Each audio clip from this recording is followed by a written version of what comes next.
कभी सोचा है वो कंपनी जिसने हमें पहला पोर्टेबल म्यूजिक प्लेयर दिया, जो हमारी टीवी स्क्रीन को कलर में लाई और जिसने प्ले स्टेशन जैसी दुनिया की सबसे फेमस गेमिंग कंसोल बनाई। आखिर वो कंपनी कैसे बनी? जी हाँ दोस्तों, आज हम बात करेंगे सोनी कॉरपोरेशन की, एक ऐसी जापानीज कंपनी जिसने ना सिर्फ टेक्नोलॉजी बल्कि पूरे एंटरटेनमेंट इंडस्ट्री को रिफाइंड कर दिया। तो चलिए जानते हैं सोनी की कहानी। 1945 में वर्ल्ड वार टू के बाद जापान बर्बाद हो चुका था। इकोनॉमिक भी ऑलमोस्ट खत्म थी। ऐसे समय में टोक्यो के एक छोटे से बॉम्ब डैमेज बिल्डिंग में दो विजनरी लोग थे, मासारू इबुका एंड एकियो मोरिता। इन दोनों ने मिलकर एक कंपनी बनाई। इनका गोल था जापान को रीबिल्ड करना, वो भी टेक्नोलॉजी के दम पर। उनका पहला इन्वेंशन था इलेक्ट्रिक राइस कुकर, लेकिन ये मार्केट में चला नहीं और पूरी तरह से फ्लॉप हो गया। फिर उन्होंने बनाया टाइप रिकॉर्डर टाइप जी, जिसने उनका नाम लोकल मार्केट में तो पहुंचा दिया, लेकिन ये भी ज़्यादा नहीं चला। फिर आया ईयर 1955, जब कंपनी ने बनाया जापान का पहला ट्रांजिस्टर रेडियो TR-55। यह इतना छोटा और पोर्टेबल था कि लोग इसे जेब में भी रखकर घूम सकते थे। उस समय जापान में रेडियो लग्जरी आइटम माना जाता था, लेकिन सोनी ने उसे हर घर में पहुंचा दिया।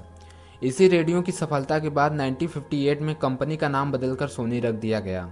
1960 और 70s में सोनी का गोल्डन ईरा शुरू हुआ। उन्होंने एक के बाद एक रिवॉल्यूशन लाए। 1968 में सोनी ने लाया ट्रिनिट्रॉन टीवी, जो दुनिया का पहला हाई क्वालिटी कलर टीवी था, जिसने सोनी को ग्लोबल टेलीविजन मार्केट का किंग बना दिया।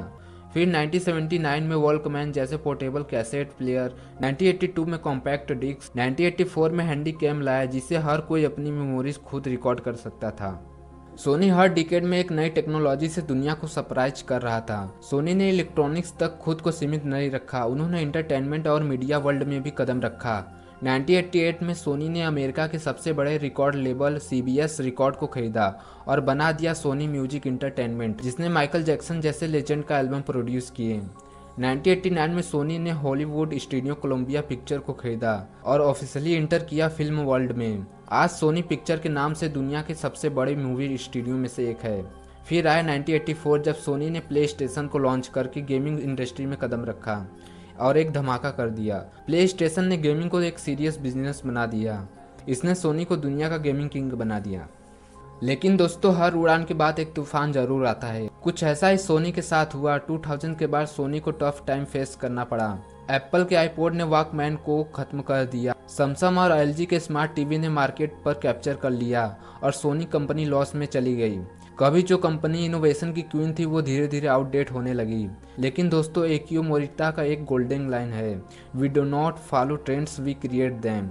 और फिर सोनी ने कॉमबैक किया। उन्होंने फोकस किया अपने कोर स्ट्रेंथ पर, जो था कैमरा, सेंसर, गेमिंग और एंटरटेनमेंट।